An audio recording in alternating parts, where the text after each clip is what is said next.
In alhamdulillah, wa salat, wa salam ala wa rasulullah. Welcome to another day here at Sunnahfollowers, and welcome again to our series on how to perform the prayers. And we've been focusing in on purification. Everything begins with purification in regards to the prayers. We talked about wudu, the pillars of the wudu. Uh, we also talked about ghusl, what ghusl is and how it differs from wudu and the conditions for it. And then we spoke about tayammum. And today, what I'm going to do is whenever we speak about purification, we have to also include within purification menses. And this is what kind of behooves me because I'll hear a lot of sisters go to the brothers online and their Q&As and ask them about menses. And they ask especially istihada. And some of the things the brothers tell you is just not correct. And they're doing the best they can do. They probably get the information, I'm hoping, from their wives, but their wives don't know the hadiths and are misinformed. So we're going to speak about menses from A to Z, starting today. The Prophet Muhammad sallallahu alaihi wasallam told us what the menses was, how to recognize it. He talked about istihada. So I'm going to tell you what menses, the rules of menses from the Quran and the Sunnah, not from somebody's opinion or the misconceptions that are out there. And you sisters are going to be surprised to realize that, half the answers that these brothers have been giving you are wrong, about istihada. A lot of you sisters were praying on your period and your prayers were not accepted. Okay, so we're going to talk about that later. But first, what I want to do for today is give you it's like a final quiz, a final exam, just to see if you guys understand the basics of tayammum before I move to the menses. So let me just ask a few questions here and try to answer. Let me see if I can get participation from everyone in regards to these answers. Every Muslim should know the answers to these questions. Let's see. First question. Who can tell me the conditions of making tayammum? There are certain conditions and that has to exist in order for tayammum to be made. Who can list all those conditions? Who can list all the conditions of tayammum? People on YouTube, people on Facebook, people on Twitter, Rumble, Trova, Twitch, D Live. Good job, Sister Howard. And by the way, guys, let me remind everyone that the Sunnah follow my class, my Islam Q&A is tomorrow. My Islam Q&A is tomorrow at 9 p.m. Please make sure you guys bring your questions, so we can get answers. I can answer you based on Quran and Sunnah and not imitation of the pagan, which means I don't know the answer, or, or that nonsense, okay? All right, but who can tell us what are the conditions for making tayammum? Every Muslim should know this. Who can list all the conditions of tayammum?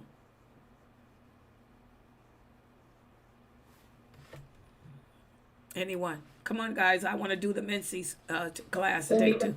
That's the last one, Laila. When you don't have the means of water around you, or you're not, you're bedridden and you have no water, so you can tap the ground and make tayammum or.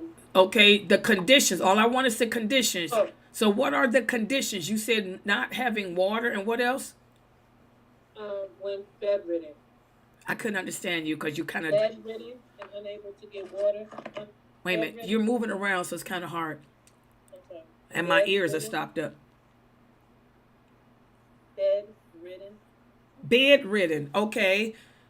Can you explain what that is to the people?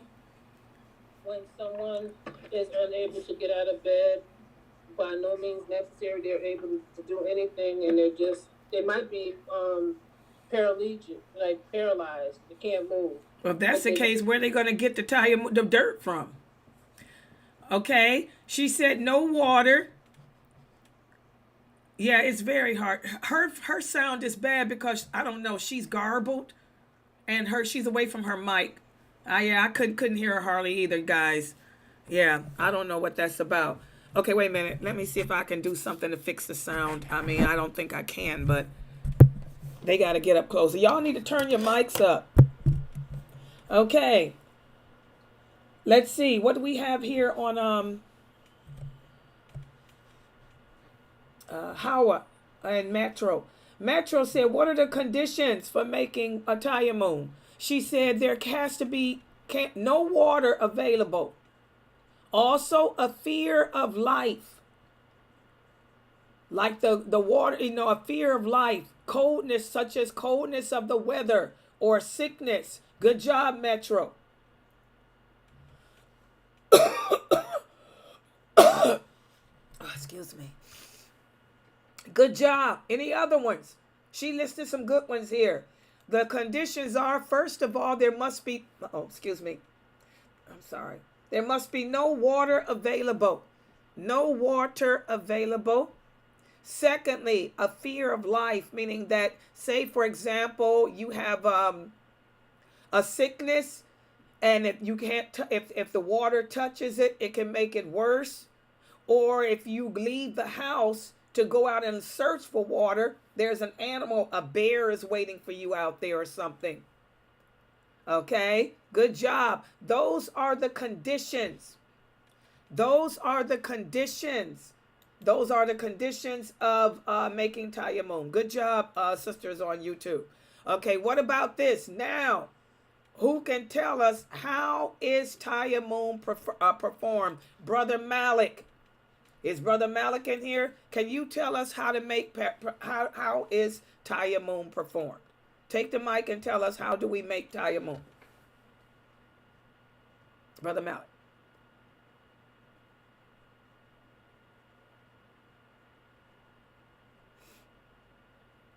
Brother Malik, come on.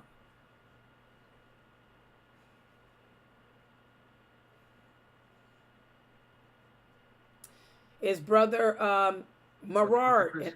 Oh, there he is. Okay, I want the brothers to answer. Go ahead, Brother Malik. Can you tell them how to make tayammum?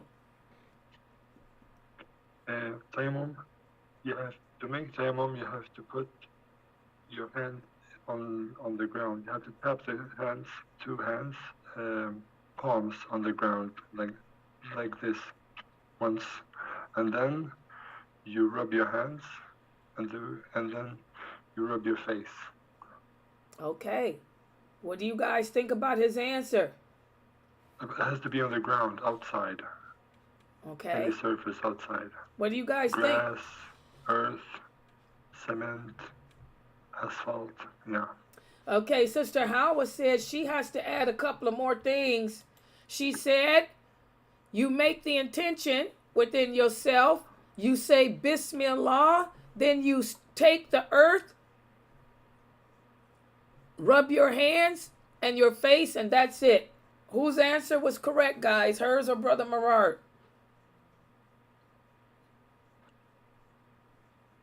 Whose answer was correct? Our answer was correct. Good job. Sister Howard's answer is correct. So this is how we make tayammum, guys. Okay? This is how we make tayammum. All you do is, first of all, with anything, any act of worship, you have to have the intention. Okay? And then you say Bismillah. Tap the earth with your hand. Rub your hands together. Wipe over your face. And that's it. Does everybody understand that? That's how easy it is. That's just how easy it is. Just, tap, say Bismillah, tap the ground, rub your hands together and face, and that's it. Now, what if there... Huh? Can I ask a question? What Yeah. happens if you don't say Bismillah? Is it If you forgot, Allah doesn't hold us accountable for what we forgot. But Bismillah is what you say when you make tayammum. But if but something not when you happened make and you, wudu? In okay, wudu, tayammum and wudu are not the same. okay, This is gotcha. Okay, tayammum. yeah, These are the rules of tayammum. gotcha. You already know the rules of wudu, right? Yes, yes, yes. Okay, don't confuse them. Wudu Gotcha, has its own rules, its gotcha. own pillars. Ghusl has its own rules, its own pillars. This is tayammum. Everybody understand? Y'all got to stop making the religion hard. That's why I'm breaking it down topic by topic so you can see we're not talking about wudu. Because if we was making wudu, we wouldn't strike the ground, would we? We'd use water. Is Bismillah, Brother Malik, is Bismillah a pillar of the wudu? No, it's not. Okay, but this is not wudu. We're talking about tayammum. Okay, Gotcha. so Bismillah, strike the ground, rub the hands together, wipe over the face. But of course, everybody knows Allah doesn't hold any of us accountable for what we forget to do. Okay? Yes, good job. Exactly. So that was the second question. Good job on that answer, brother Malik. Next question. If a person comes to water after they have made their tayammum and made their prayer, or I tried to break this question up. Let me ask it a different way because it's a different answer depending on how you ask it. I don't want to confuse you. If a person makes tayammum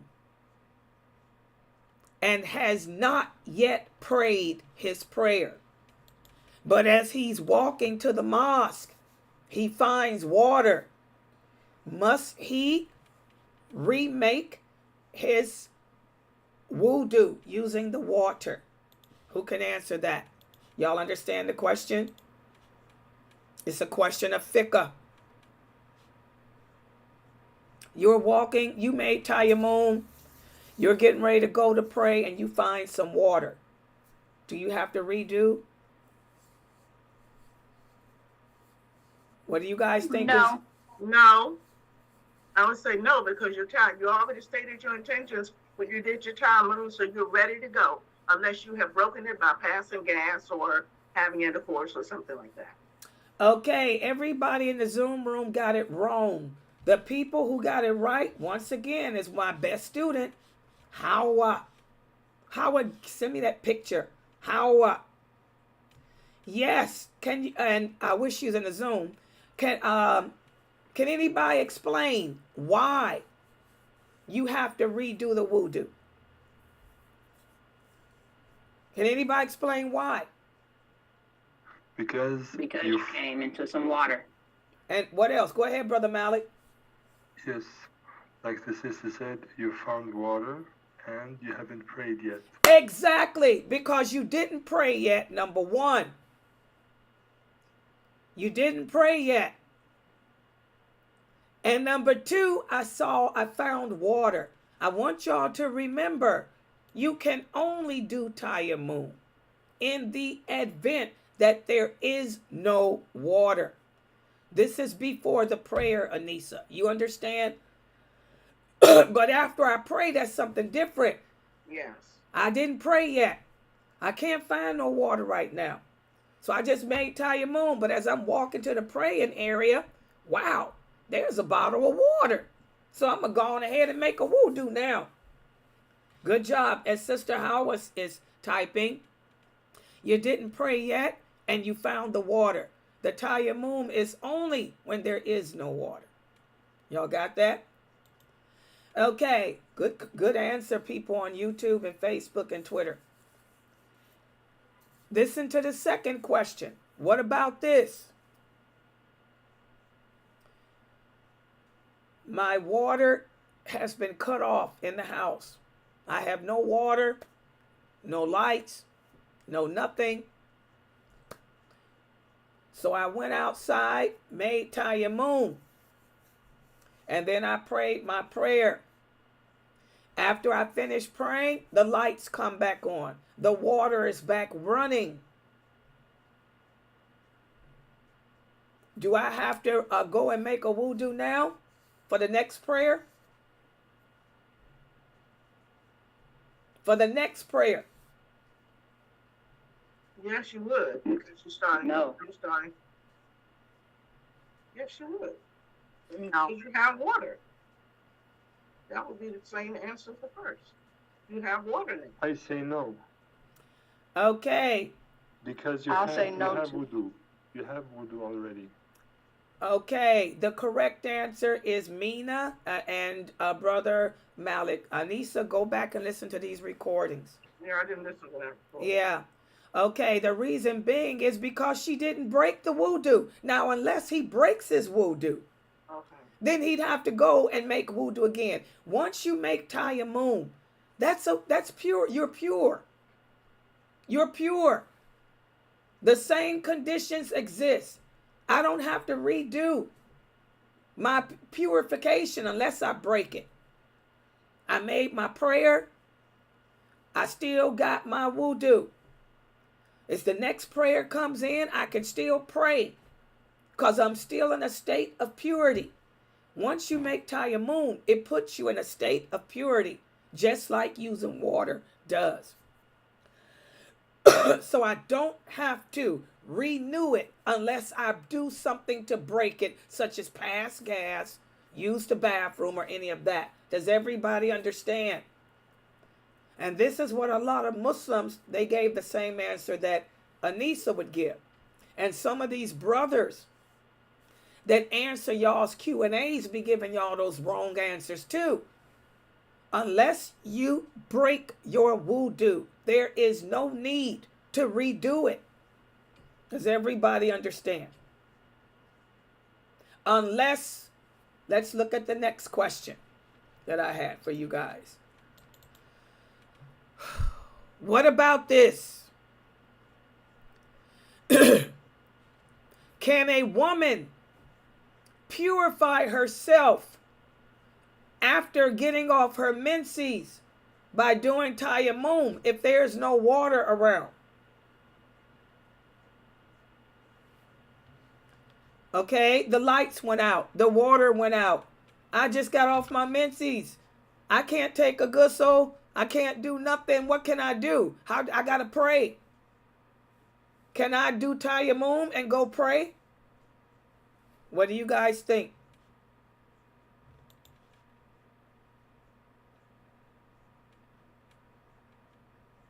What do you guys think? This is where we get tricked up when it comes to women's issues. You never get the right answers from these brothers. I will let the others answer. Yeah, go ahead. Who can answer? You women should know. Zoom? Yes, you can. It's still the same thing. Exactly. Yes. If there's no water around, you just got off your menses, and those days may happen. Somebody might drop a bomb, and we have no water. We have no electricity here in the U.S. You just got off your menses. What you gonna do? You're gonna have to do like they did back in the day. Go and do tayammum, because prayer is an obligation. So you purify yourself by doing tayammum and make your prayers. Okay, everybody understand that? But what about this?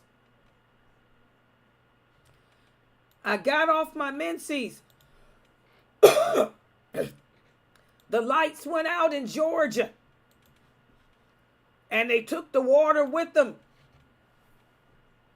So I got to make prayer. So I do tayammum. I pray. After I finish praying, it's time for the next prayer later. But right before the next prayer comes, the water comes on. And so does the lights. Can I just go ahead and make the next prayer? The adhan was called. It's time for the next prayer. I purified myself and prayed the prayer before it, by using tayammum. As the adhan is called for the new prayer, the water is back running. Can I just go ahead and pray with my tayammum? What happens then, sisters?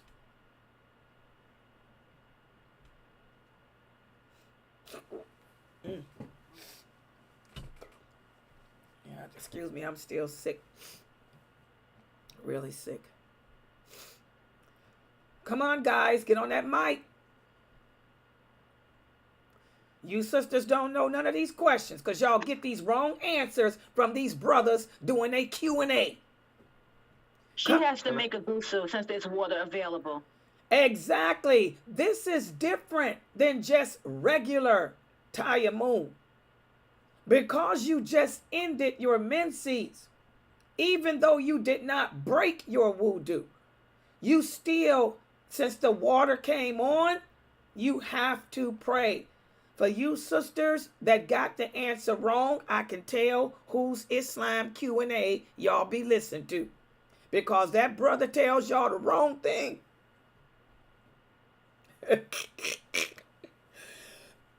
That's why I taught this. Because I heard his Q&A and he was telling you sisters, no, you don't have to worry about it. You know, you got tayammum. Go on ahead. Even though there's water. No, this is different. Because it was your menses. You sisters have to take a ghusl. You have to take ghusl. Okay? And you sisters know why. Menses is dirty. You got to get that smell and stuff out of there off of you girls.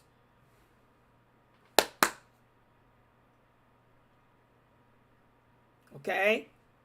So everybody understand. So that's a little different than just a regular tayammum from not being impure. Can I ask a question? Yes. Yeah. Okay, so is it the same thing if you have intercourse? Okay, I'm getting ready to get to that question right now. Oh, let's answer it together, see if who can get this answer right. What about this?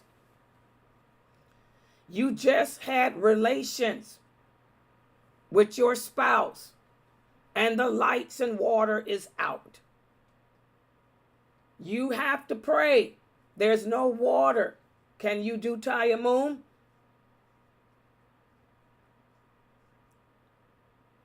What do you guys think? Yes, you can. Yes, you can. So you do your tayammum, you make your prayers, and then right when the adhan is called for the last prayer of the day, the water comes on. What do I do then? Take a ghusl. Yes, in that case, you take a ghusl, for the same reason as the menses. This is a different type of purification. We want to get the smells and stuff off. So in that case, when you find water, take a ghusl. So in the case of menses, purifying yourself after menses, purifying yourself after sexual relations, using tayammum, you pray all your prayers, but when you come upon water, you have to take a ghusl. You guys understand? You don't make a wudu. You have to take a ghusl. You can't just sit there and say, well, here's water, I'm going to do a wudu. No, you take a ghusl. Even if it's a bottled water. You pour that bottled water some water in your hands and start rubbing it over your arms. Some more bottled water, start rubbing it over your body parts. A ghusl. Because the days will come. It's not going to be like this forever, guys. Well, we have internet, we have electricity, we have running water. When the last hour, right before we talk about the signs of the last hour, the greater sign that we're waiting for is the war. When that war against Islam happens, There will be no more electricity. We're going to go back to dystopia, to those days.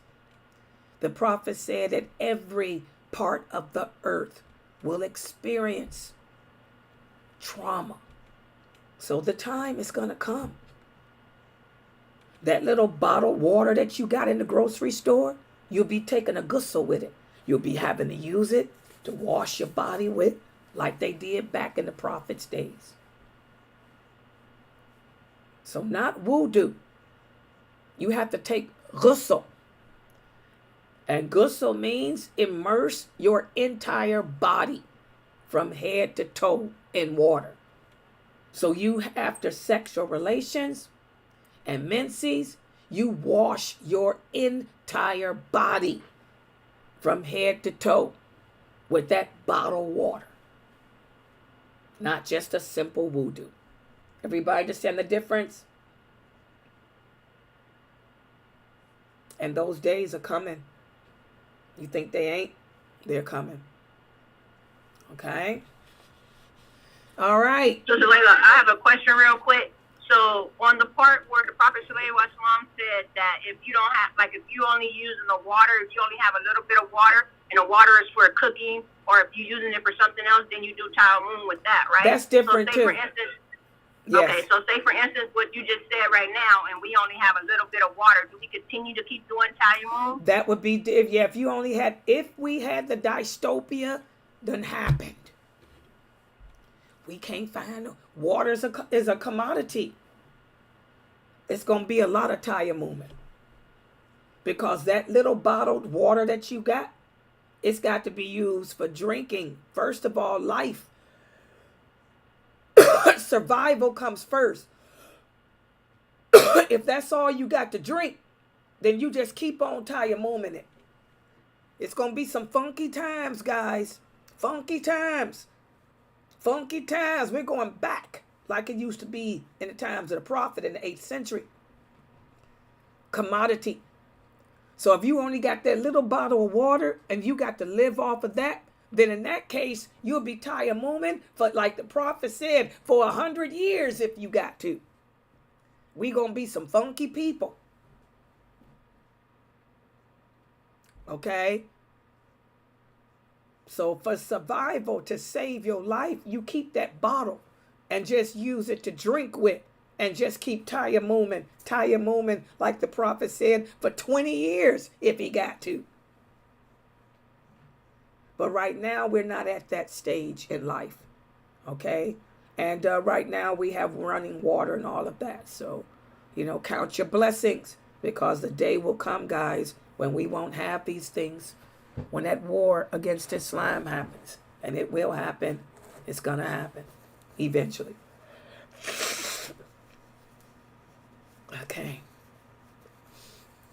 Okay, any other questions about that? Okay, let me see if I had any more. I think that might have been all my questions. Let me make sure. Yeah, that was my questions. So that's basically all you guys need to know about the tayammum. So everyone here should know the rules of tayammum, of ghusl, and wudu, because we covered all three of those things over the past 3 weeks. Okay? Today, I'm going to talk about menses. Let me put my PowerPoint up on the screen. Oh, I'm telling you, I'm not feeling good.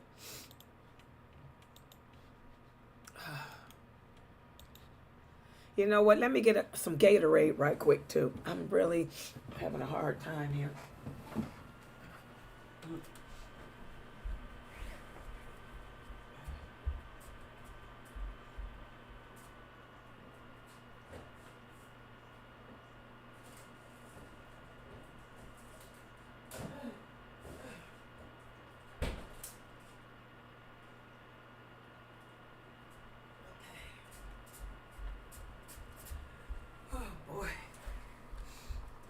Okay.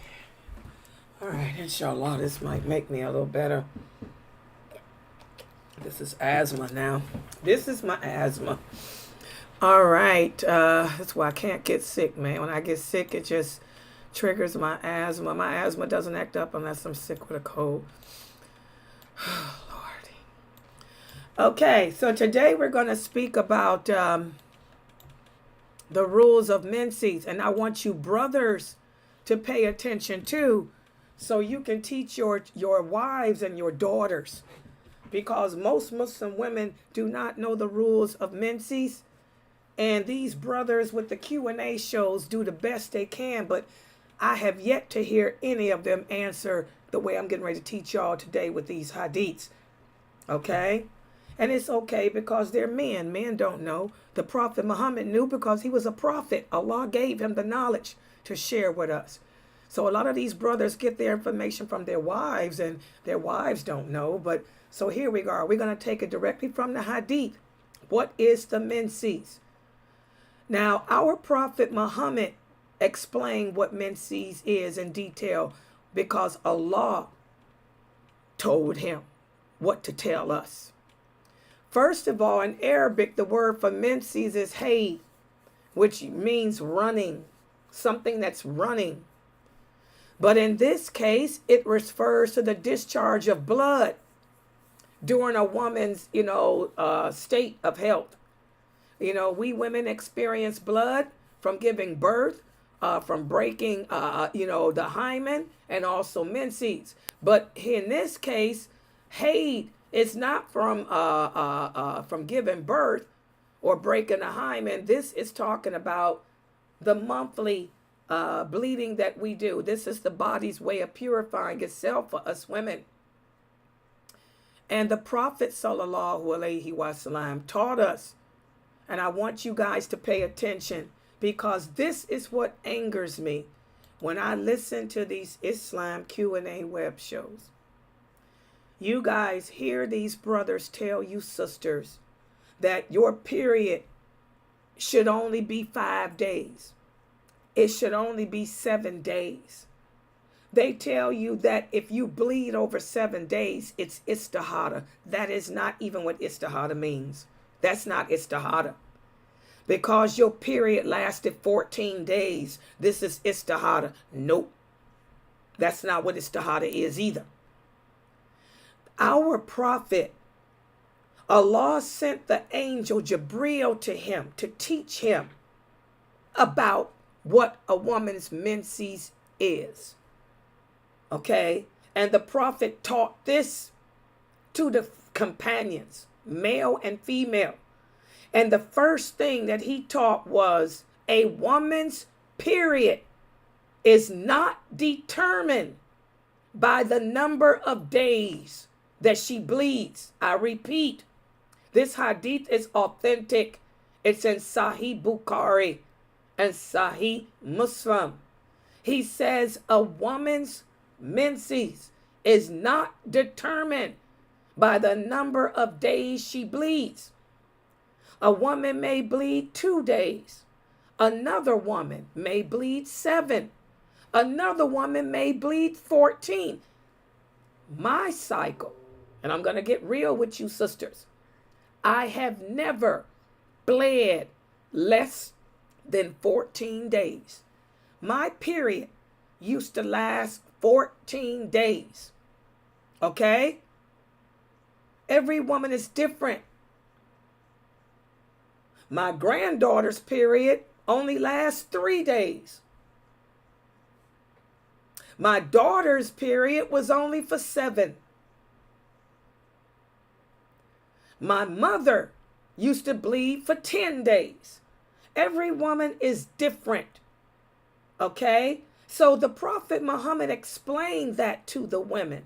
He said, your period is not determined by the amount of days that you bleed. And I don't know where these brothers are getting their answers from, because it's not from Sahih Bukhari. It's not from Sahih Muslim.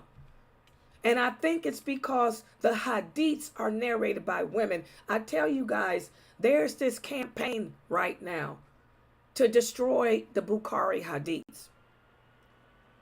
And I think what they're doing is trying to take away any hadith that was narrated by a woman. Okay? Because the hadiths about menses came from this women. Because the Prophet met with the women specifically after Jibril came to him to tell them what this menses is. And then he met with the men. Okay? So anyway, the prophet said, when he told the women that it's not determined by the number of days, they said, then what is it that determines whether we're on our period? He said, it's the color of the blood. He told the women, look at your blood. That's what determines whether you're on your period or not.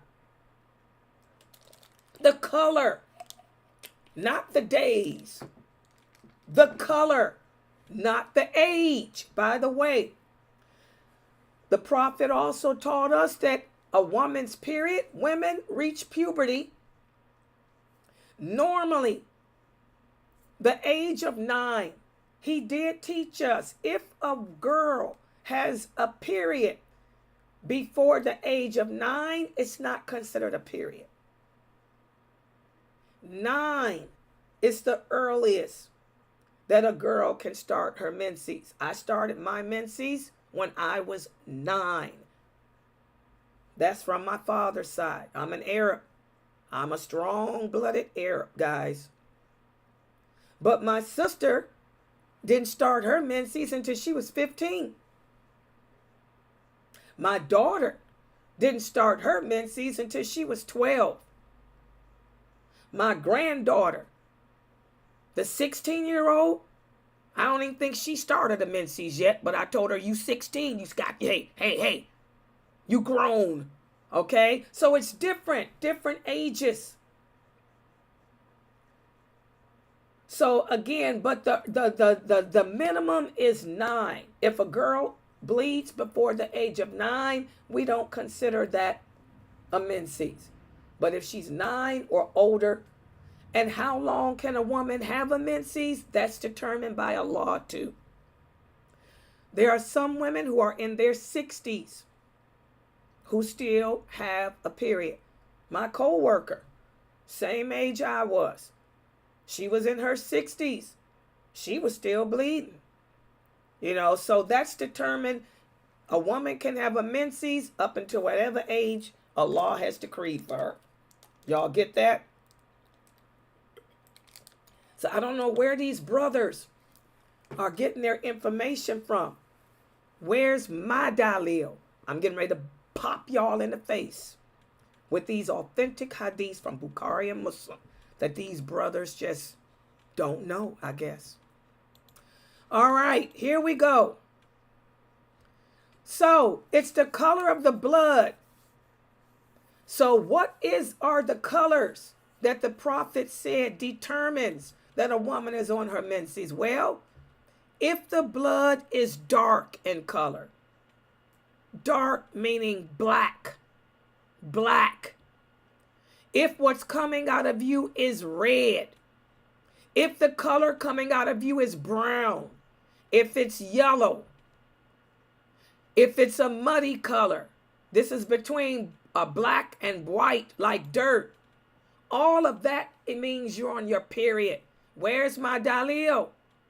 This is here the hadith is from Atiyah. It's a female hadith.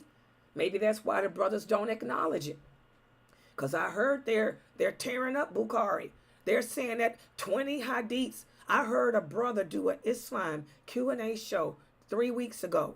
And wallahi, he said that there are 20 hadiths in Bukhari that are not authentic. I don't know where he got that from. Because all the hadiths in Bukhari are authentic. So here we go.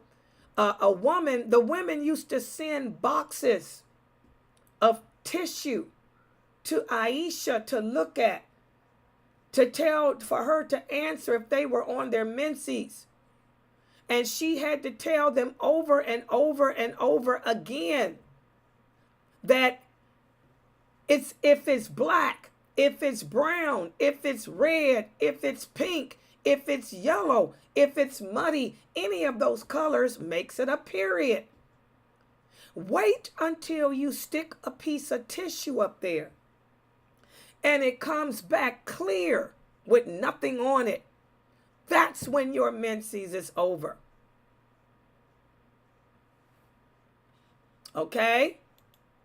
Now, how many of you sisters, I know I used to, you stick the tissue up in you, nothing's there. The blood is gone. There's no pink, there's no red, there's no yellow, there's no brown. It's clear. So you take a ghusl. You start praying. 2 days later, you see that yellow discharge. How many of those men told y'all that y'all were on your period? Check it out. Sahih Bukhari. After a woman purifies herself and after seeing that if there is no blood, the discharge that comes afterwards is not considered part of the menses, guys. That's the body cleansing itself. And this is based on the hadith of Atiyah. She said, after, I repeat, after we were purified, the yellow or muddy discharge that came a couple of days afterwards, we did not consider this part of the menses. Does everybody understand that? Because the female body is constantly cleansing itself. What goes up must come down. That's the laws of gravity.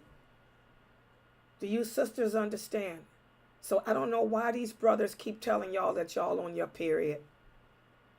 Once you stick that tissue up there and there's no more blood, it's clear. Your period is over. You take a ghusl.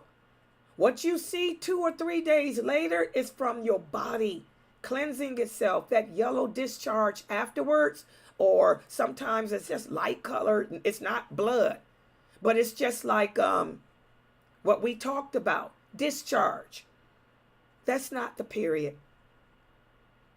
You just wash your private part like we learned when a woman looks in her panties and sees that discharge. You wash your private part, keep it moving. That's not your period. How many of you sisters knew that? Most of you did. Because you listen to these brothers who don't know what a menses is, and evidently they don't read the hadiths, or they think Bukhari is not authentic because it's a woman telling you about it. And they disregard it. Okay? Here's another hadith. Fatima bint Abu Habish. She had a period that lasted a long time. And she said, "Oh Prophet, I'm bleeding for days and days." The Prophet said, if it is the blood, the color of the blood of a menstruation, you can tell because it's going to be dark. The same thing I tell you, sisters. Dark, that black, that brown, that red, that pink, that yellow, and oftentimes it's got clots. If you see that, that's your menses. But if you see spotting, and I told you guys, can you tell what istihada is? Istihada doesn't even look like a menses blood. Istihada is not running constantly. Istihada is light in color. Real light. You don't even need a Kotex or a tampon for it. Okay? It has no smell. It has no clots. That's a sign that something is wrong with you. That's a sign, as the Prophet said, of a broken vein. That's a sign of either fibroids. I know, because I had it. A sign that you could have ovarian cancer or something. When you see that light spot in your underwear and you have no cramps, no pain, it has no smell, it doesn't look like a menses blood, it doesn't smell like it, that means take your behind to the doctor ASAP. because something's wrong with your reproductive system. Allah gives us the signs that something could be wrong. There are so many Muslim women that have to have hysterectomies because they didn't recognize the warning signs. They were thinking, oh, this is just, this is my period. No, it means like the Prophet told that sister, that means something's wrong with you. Go see the doctor. That's Allah telling you something's wrong with your organs. Cervix, womb issues, fallopian tube issues, ovary issues. The nurses here know I'm speaking the truth. Okay? So that's what istihada is. Istihada is not a menses at all. And so what I tell the women here, because so many Muslim women have had to have hysterectomies for ignoring this, this is what I tell you as a female daya who knows. If your period starts and you're bleeding for longer than 30 days, run to the doctor. Don't ever go more than 30 days of spotting or bleeding. Go to a doctor because it's a warning sign. As the Prophet told this sister, it's a sign that something is broke. Something is broke. And they can fix it if you catch it in time. But if you wait months and months, the only way to fix it is by taking your organs out. Subhanallah, sisters. Okay, so how can I tell if I'm on my period? It's the color of the blood, not the amount of days. If it's dark in color, it has that smell. Sometimes that clot, those clots, you got those pains, those aches, that's your menses. Spotting in between means something wrong with your reproductive system. And all of these hadiths are authentic, Bukhari and Muslim. Okay? And again, no minimum and no maximum days. We have the hadith of another woman, Salama. She asked the Prophet about a woman who starts her period and it doesn't stop. He said, if you are experiencing non-stop bleeding, look at the number of days and nights that you normally have your menses. And don't pray during those times. And then for the others, take a ghusl and tie something up and pray. I'm going to make it even more simple for you. If you're bleeding nonstop, you know how to tell. Like I said, if it's clots coming out of you, if that nasty smell that we get is coming out of you, don't pray.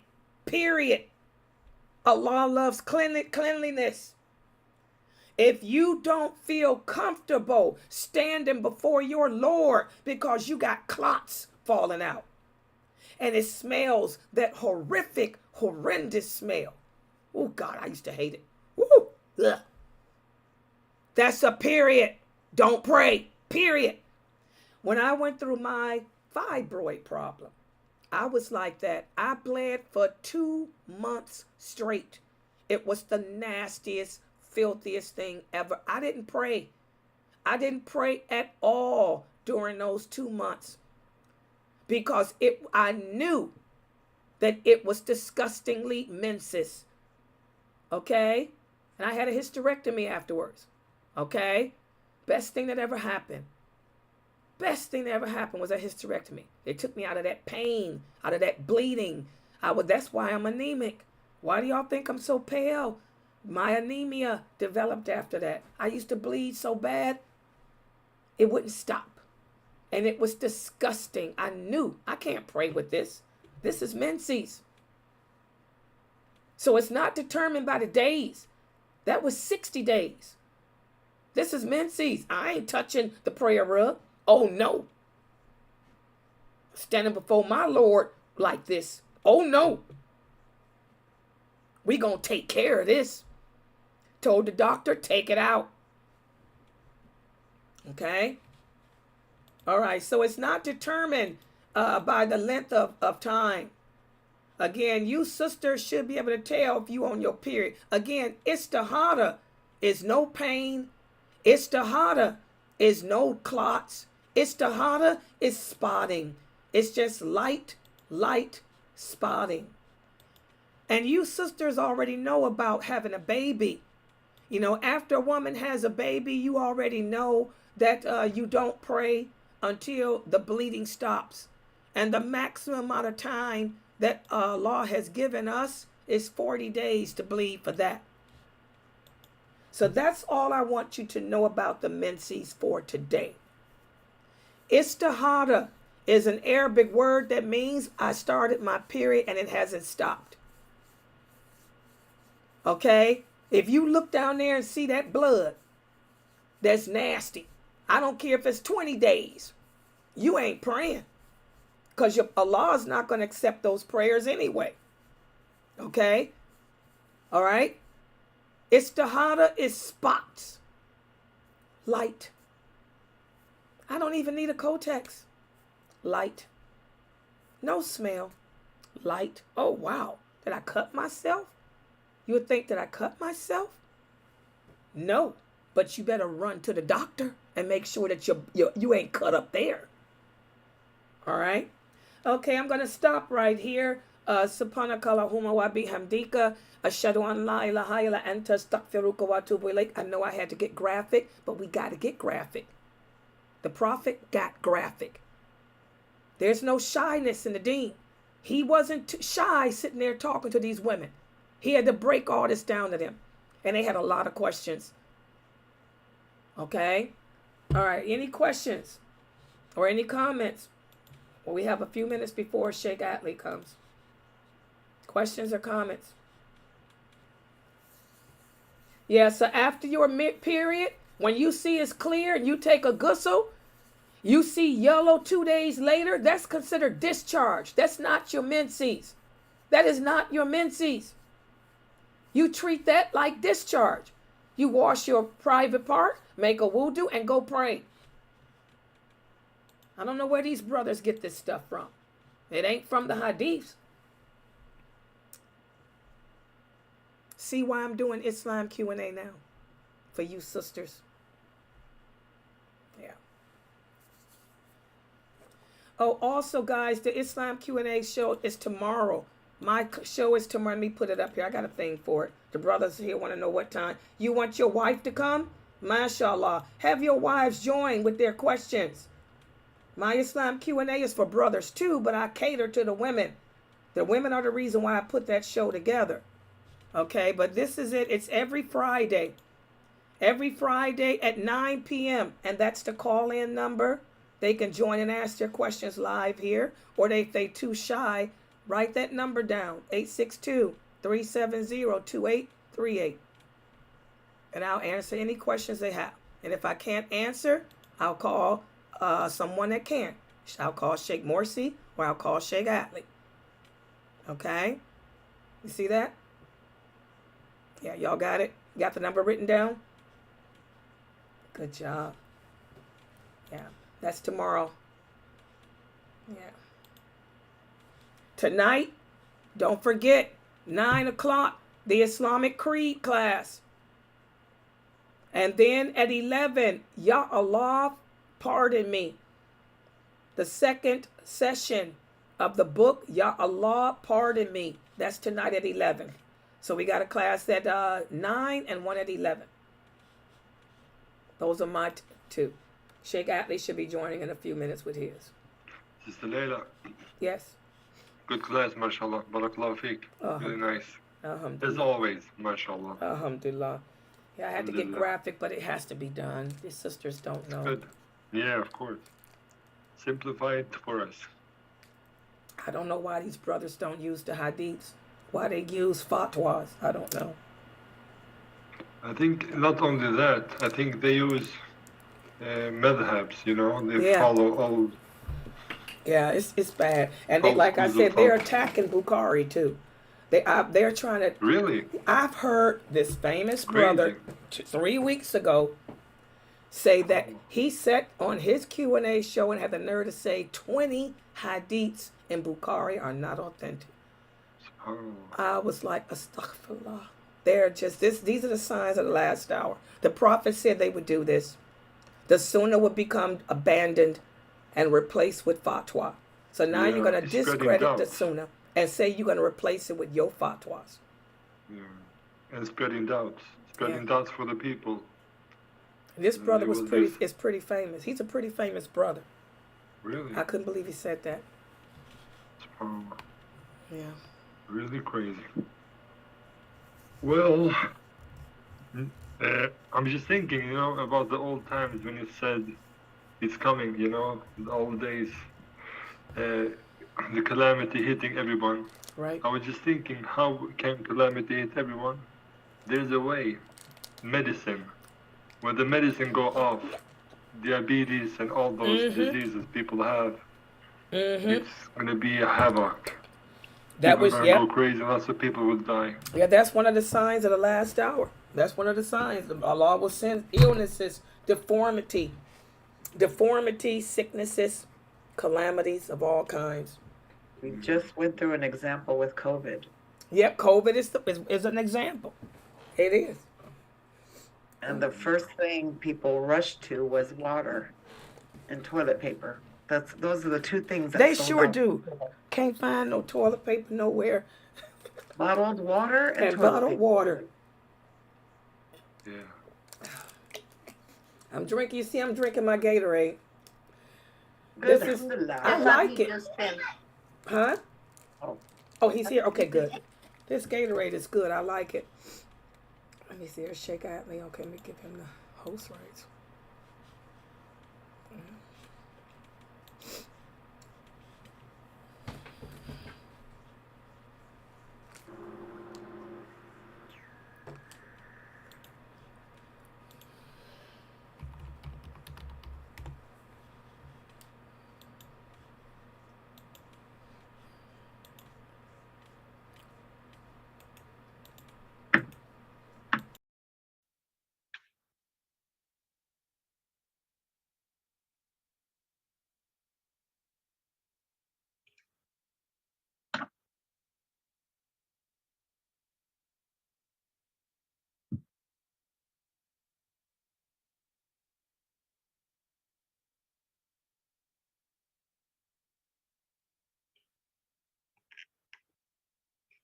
Mic test.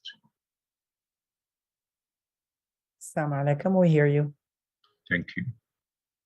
إن الحمد لله نحمده ونستعينه ونستغفره. أعوذ بالله من شرور أنفسنا ومن سيئات أعمالنا.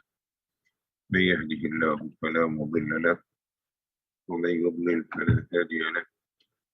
أشهد أن لا إله إلا الله وحده لا شريك له. أشهد أن محمدا عبده ورسوله. يا أيها الذين آمنوا اتقوا الله حق تقاته ولا تموتن إلا وأنتم مسلمون. يا أيها الناس اتقوا ربكم الذي خلقكم من نفس واحدة وخلق منها زوجها وبث منهما رجالا كثيرا ونساء. واتقوا الله الذي تساءلون به والأرحام إن الله كان عليكم رقيبا. يا أيها الذين آمنوا اتقوا الله وقولوا قولا سديدا يصلح لكم أعمالكم ويغفر لكم ذنوبكم ومن يطع الله ورسوله فقد فاز فوزا عظيما. أما بعد إن أصدق الحديث كتاب الله خير الهدي هدي محمد صلى الله عليه وسلم وشر الأمور محدثاتها فإن كل محدثات بدعة وكل بدعة ضلالة كل ضلالة في النار وإنما توعدون لآت وما أنتم بمعجزين. I greet you all with the greeting of Islam. Assalamu alaikum wa rahmatullahi wa barakatuh. With the peace and the blessing of Almighty Allah be with you all. I'd like to welcome you all for continuation of our series, 200 Hadith for Muslim Women by Muhammad Adly, Columbia, South Carolina. Tonight, inshallah, for this evening, we have Hadith number 108, page number 61. Unless we're joined by Brother Shaykh Muhammad Musa, so he will do his hadith. So, with the time being, I'm going to read the hadith again. 108, page number 61. عن أبي هريرة رضي الله عنه قال قال رسول الله صلى الله عليه وسلم صنفان من أهل النار لم أرهما قوم معهم سياط كأذناب البقر يضربون بها الناس ونساء كاسيات عاريات مميلات مائلات رؤوسهن كأسنمة البخت المائلة لا يدخلن الجنة ولا يجدن ريحها وإن ريحها لا توجد من مسيرة كذا وكذا. Any of our sisters like to volunteer to read?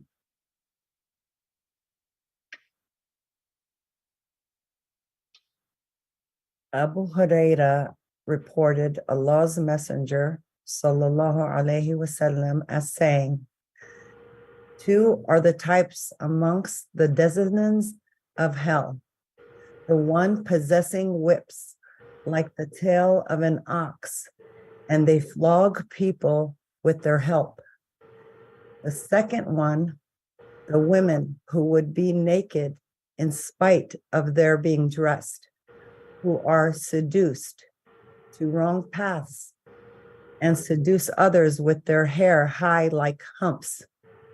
These women would not get into paradise.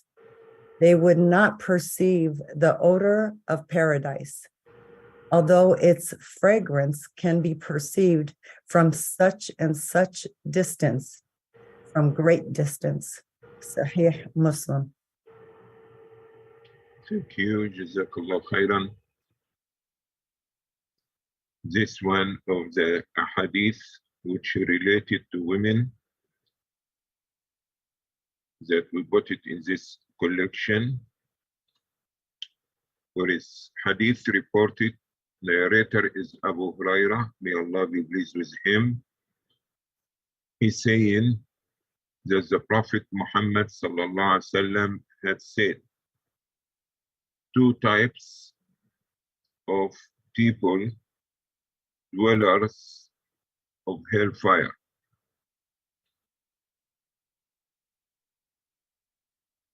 And the Prophet sallallahu alaihi wasallam did not see them yet. He's saying people who carry whips, beating people with it, and these whips look like the cow's tails, unjustly beating people. This is one type. Another type will be the dweller of hellfire, which is related to our subject, say women. They are dressed, but they are naked. He say, مائلات عاريات مميلات. مائلات. They are naked and they cause people to deviate from the Sirat al-Mustaqim, and they themselves deviation from the proper teaching of Islam. They are not going to enter Jannah. Neither they will smell the fragrancy of Jannah. Although the Jannah is so good that you can smell the fragrance of Jannah from such and such miles and miles away before you reach. Okay? To break down the hadith, explain the hadith. The Prophet ﷺ, Allah bless him with to be able to tell us about certain things that does not exist in his time. So this is called prophecies, that the Prophet will tell us about something does not exist, and he say it will exist, and we get to live to see it. And here he's saying about two types of people. The first people is a people who whipping others with whips. And these whips look like the tails of the cows. They're long, they harmful, that people has no consideration, no caring, beating other people unjustly. So the crime is not beating, the crime is what? They are beating them with no just cause. Because in Islam, one of the punishments can be by whipping. As example, if a virgin man or a woman made adultery or what you call fornication or illegal sex, so since they never been married before, they're going to be lashed. So there is beating with just cause, and there is a beating with unjust cause. So those people who work for government, they are helping a unjust ruler as long as they capable to make money, they don't take care what they're doing for others. Those people who get in whipped, they are not deserving the whipping. Those people who are whipping them, they have no mercy. They have no consideration. And this already taken place, and it exists nowadays. Those people carry, they call it kurbak, like a wire, like a tail of the cow, and beat the people inside jail. All right? No human being, no human rights, no any kind of consideration, and nobody understand, can say anything about it, because people feel that they are, since they are kings or presidents or high rank, they can treat the people in any manner.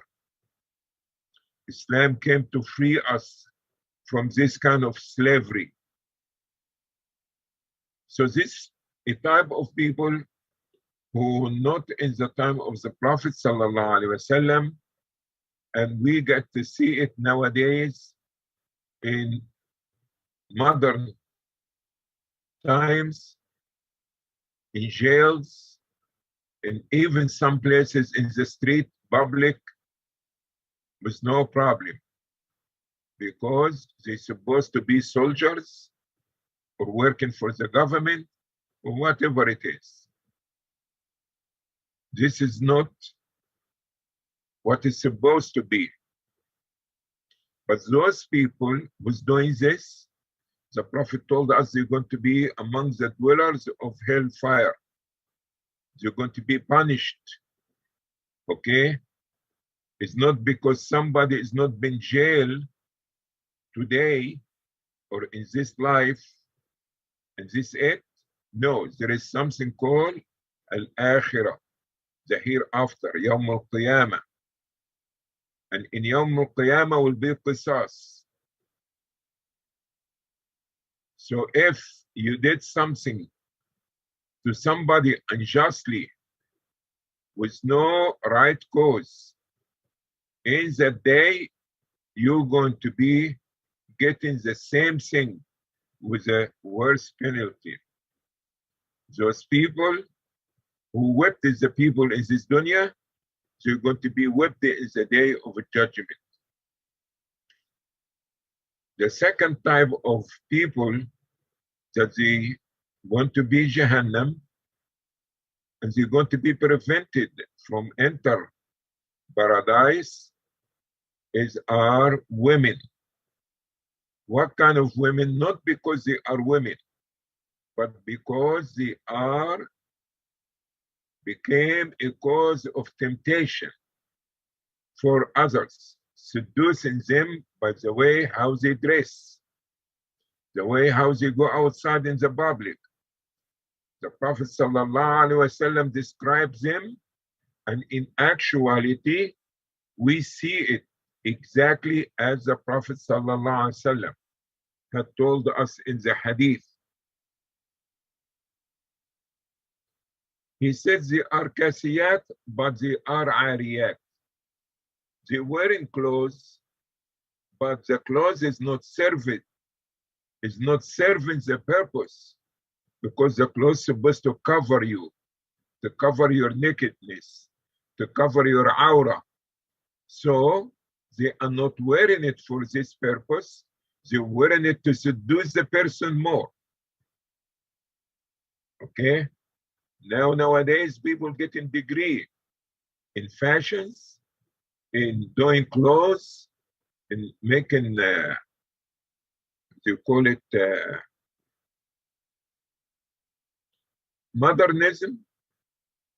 How you can, in every day, new clothes coming for women. And basically, how they can be a fitna more than they are the fitna. So they are dressed, but the dress is not serving the purpose that the clothes supposed to be, supposed to cover your body, not to show your size, not to show your skin color. They did not go by this. They go by a different code. How you can be more attraction, how you can mislead men more. This is what is the design for. So these women, they're wearing clothes, but the clothes is not filling the purpose of that they've been supposed to be. It's supposed to be to cover your aura, your nakedness, not to show your shape if you have to go out of your house. He said, Kasiyatin ariyat. Another description, Ma'ilatin mumilat. The way how they walk. The way how they walk, okay, is also, they found a way and means to attract you. And Allah forbid even the way how to walk. He said, ولا يضربن بأرجلهن ليعلم ما يخفين من زينتهن. That women is not supposed to be striking the ground with their feet to get the attention of men. She have a bangle or a bracelet or a chain in her feet, and since the clothes is tall, is not showing, but the way how she walk. And nowadays you have high heel shoes. So it can show more and make her back more attractive. And they have the high heel shoes that to make them taller, to be seen, and also to give more attraction. So they are deviating from the sirat, and they also try to make others to be tempted, so they causing deviation for them. And the Prophet ﷺ also describes them that over their head, like the hump of the camels. This fashion, okay, they call it in some country, Sadd al-Ali, dam, okay, the high dam, something that is have like a horizon, okay, like the tip of the camel. So to give them more height, more attraction. All right? They make the hair with a hump over the head, regardless if it's her own natural hair or she adding something to it. مائلات على رؤوسهن كأسنمة البخت المائلات. On their heads, the Prophet describes them exactly, that they have a hump, like the hump of the camel. The Prophet said, this type of women, they are not going to enter Jannah. Neither they smell the fragrancy of Jannah as a means of punishment for their sins, for haram doing, for displaying their beauty, to cause the people fitna, the men. So, one very important thing to understand, that this hadith is for warning, to put fear in the women's hearts, but does not to understand that those women, they never enter Jannah, but they are not going to enter with the first rank, with the first group, or the first portion. They're going to be delayed because Muslim could not be prevented from Jannah. Those who testify to La ilaha illallah, Muhammadur Rasulullah, they will enter Jannah, but they are not entering Jannah immediately. After they be punished, there is delay, and to some of them maybe have to go to hellfire, or some people going to be crying, going to Jannah, and this is very, very, very hardship. Okay? So does not mean they are kafir. They still Muslim, but we call Muslim Asi or Muslima Asiya, a disobedient Muslim.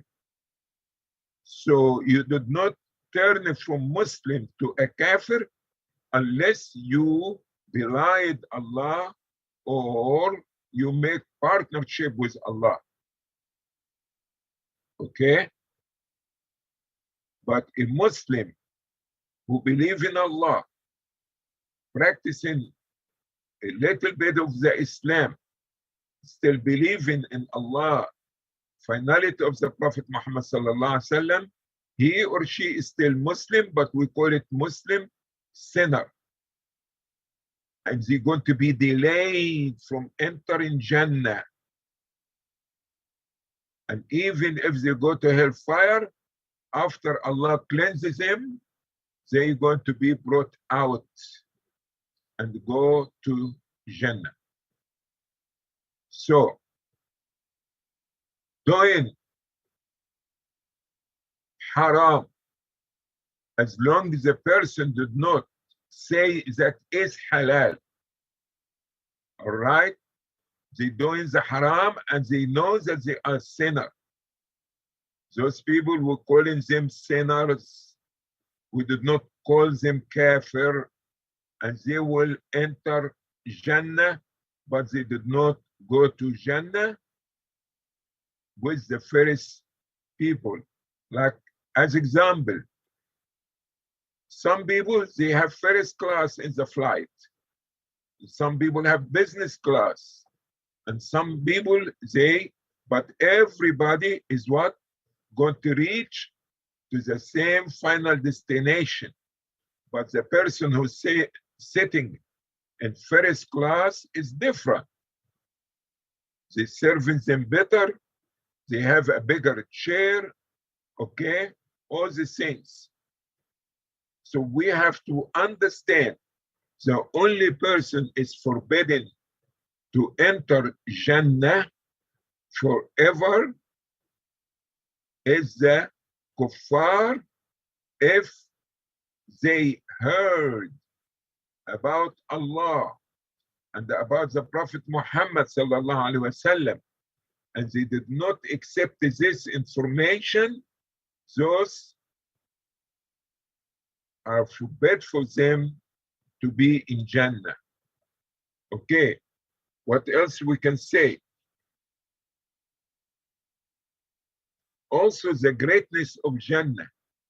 From this hadith, the Prophet said, وَإِنَّ رِيحَهَا لَيُوجَدْ مِنْ مَسِيرَةِ كَذَا وَكَذَا.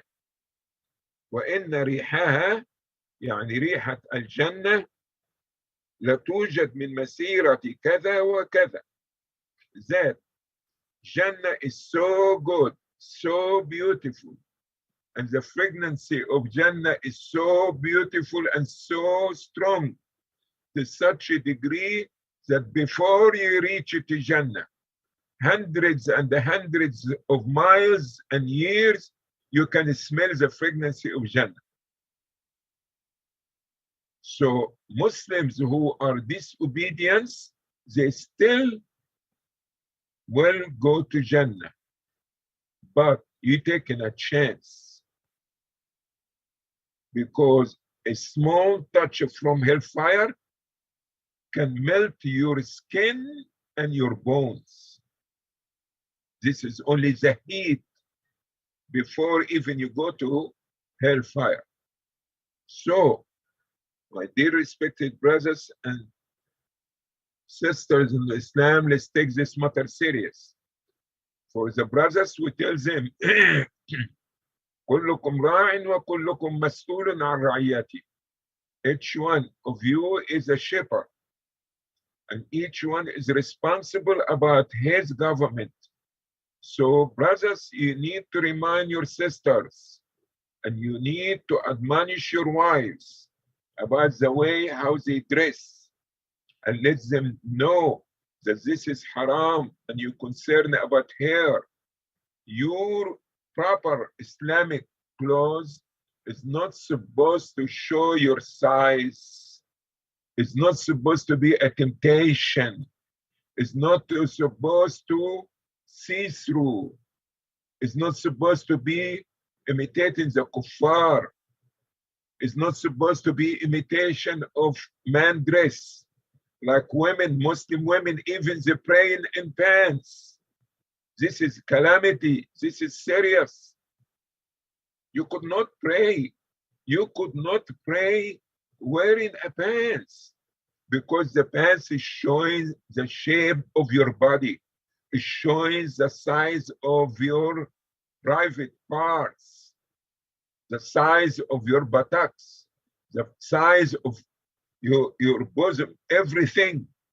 You're supposed to have jilbab, fitfad, wasi', loose, that when you walk, nobody see your real size.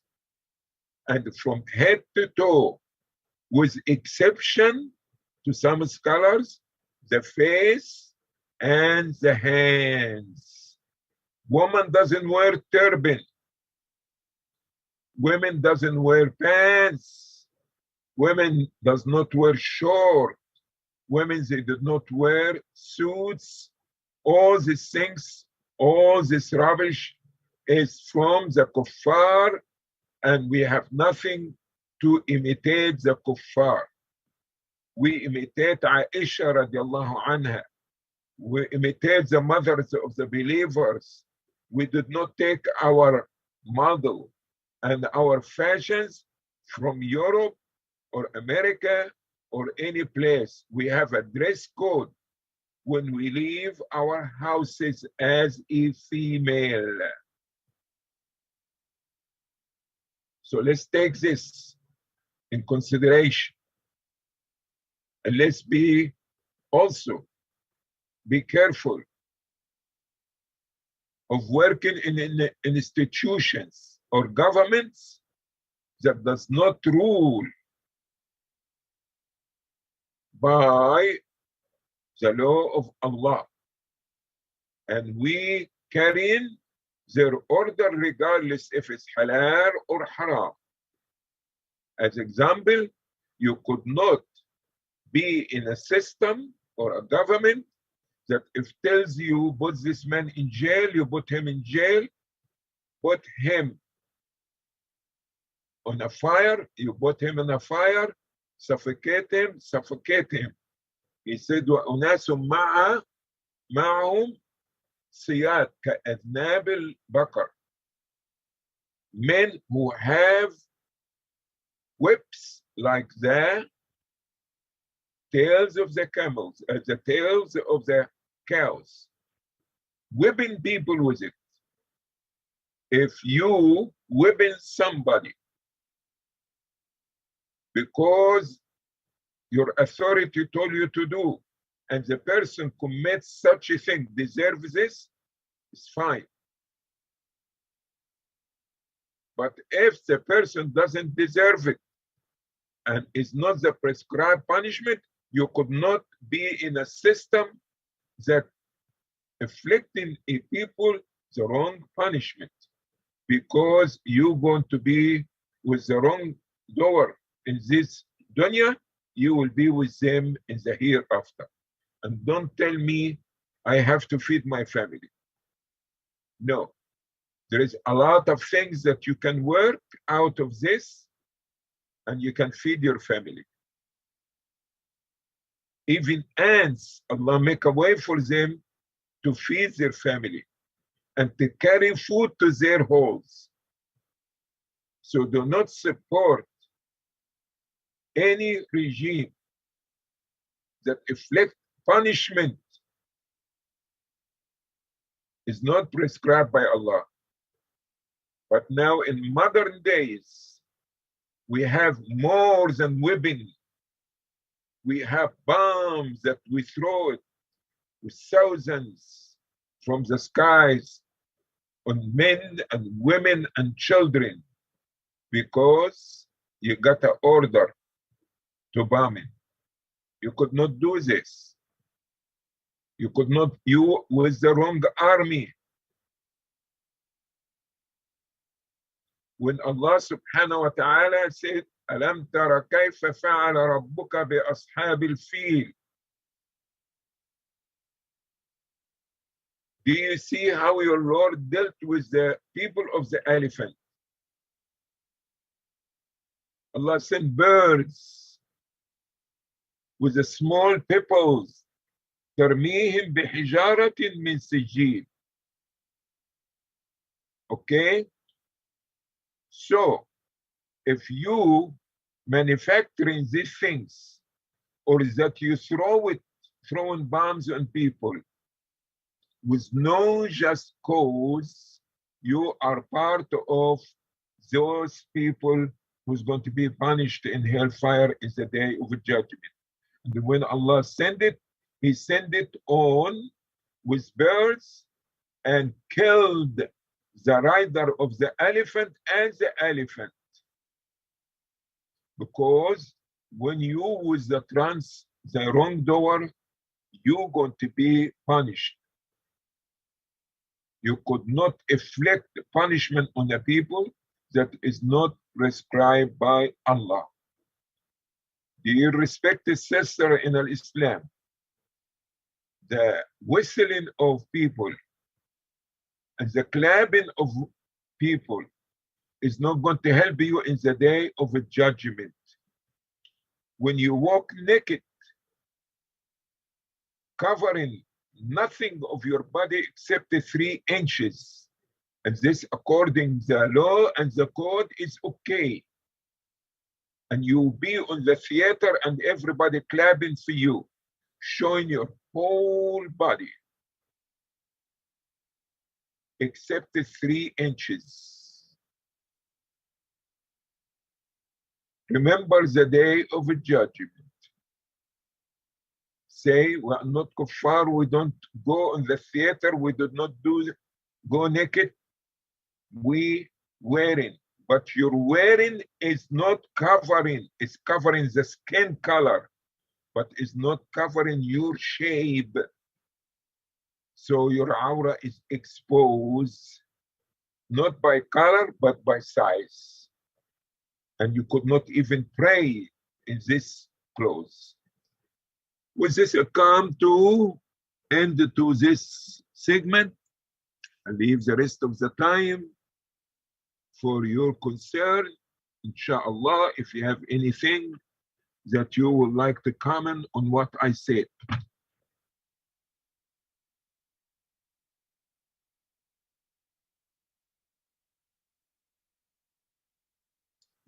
Assalamu alaikum, Shaykh Adly.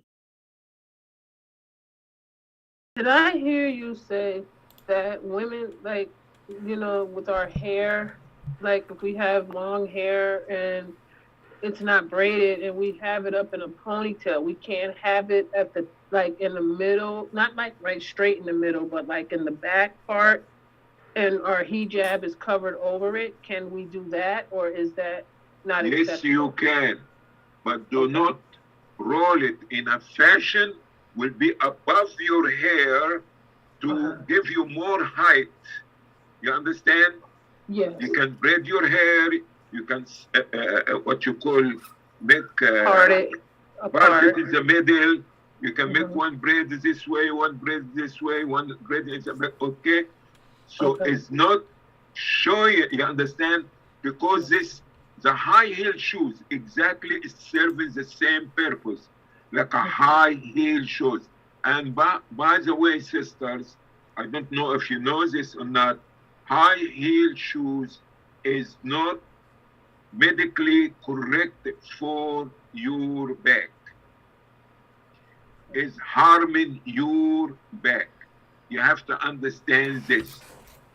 All right? Yeah. Yeah. So, what we're saying about women trying to be seen.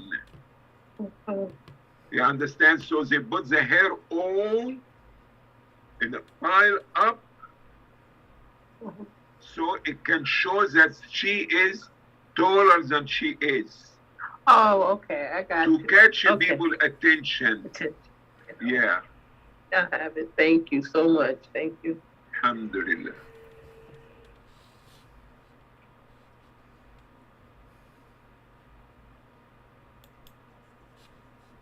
Any comments? Any correction? Okay, here's a sister. I'm not really feeling good today, sister, but I guess I'm gonna have to, since everybody can see what you're typing. She wants to know, what does Laila have to say? Laila, it has nothing to say. I mean, Laila, he's correct. He defined that hadith, and you sisters know what he's talking about. Let's just break it down. Do you want to hear what Laila has to say for real? A lot of you sisters you buy that cushion stuff and you put underneath your hijabs to make your head up real high because you want brothers to think you got long hair. You don't want me to get on the mic.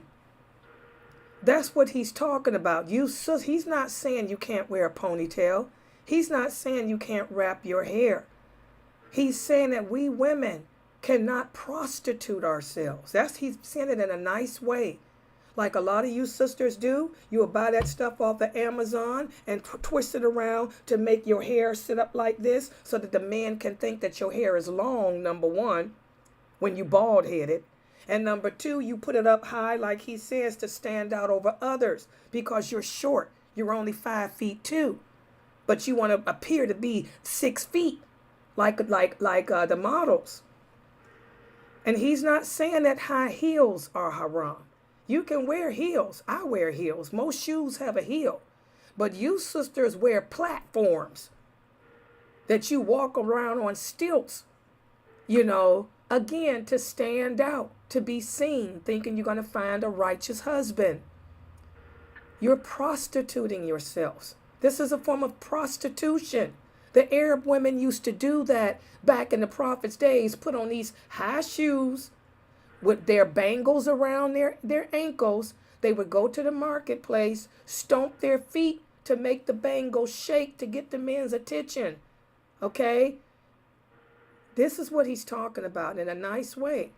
So of course I agree. I'm not a woman against the Sunnah. I keep telling you sisters, I am not a feminist. I am a Salafiyah. I'm just like Aisha.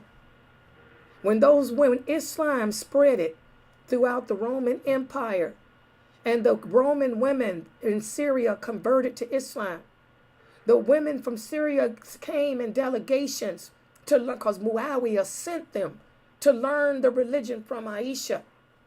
And the first thing she said is, stop. When they came to her apartment, stop. She said, no woman who fears Allah is going to enter my home dressed as you women are in see-through clothing. She said the same thing he said. We cannot wear clothing that is see-through, where we can see the color of your skin and the shape of your beauty. Beauty means breasts and stuff. Your ornaments are your breasts and all of that. So she made those women go back, cover their bodies up, and then she allowed them in her home. So I'm a person of the Sunnah. I am not a feminist. He's right about the pants. I told you guys what type of pants we can wear. Aisha and them wore harem pants. Google it. 8th century, the Arabic women, the Persian women, they wore harem pants to straddle their camel. You can't see the shape of their legs. Those pants balloon.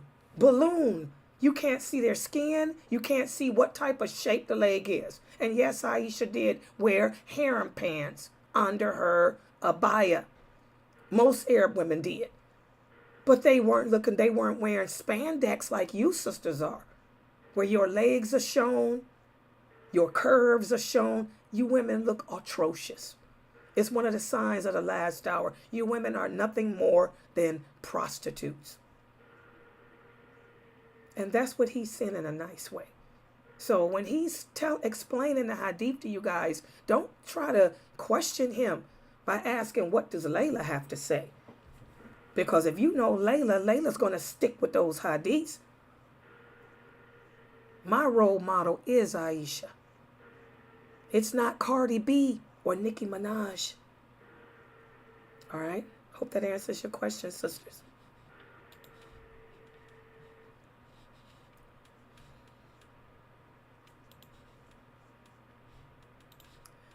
Okay, another sister says, thank you, Shaykh Adly, for explaining that hadith, because so many men try to use that hadith to say that it's haram for us to wear a ponytail. And I've never understood that, because women always wear ponytails to hold our hair back. All right, guys, we'll looking forward to see you again tomorrow, inshallah, 7 p.m. Eastern time. And hopefully that by max Sunday or Monday, that we start in the Arabic class, inshallah. So one day we'll be reading Quran, inshallah. And for those who had requested the books, it's already been put in the mail. Jazakumullah khairan. And Allah subhanahu wa ta'ala accept our humble effort and continuing with the classes and learn and try to put things in action. We are not here, you understand, learning so we can debate each other. We're learning, number one, to benefit ourselves. Number two, to teach our families. Number 3, that we help the Muslim community to teach them, inshallah.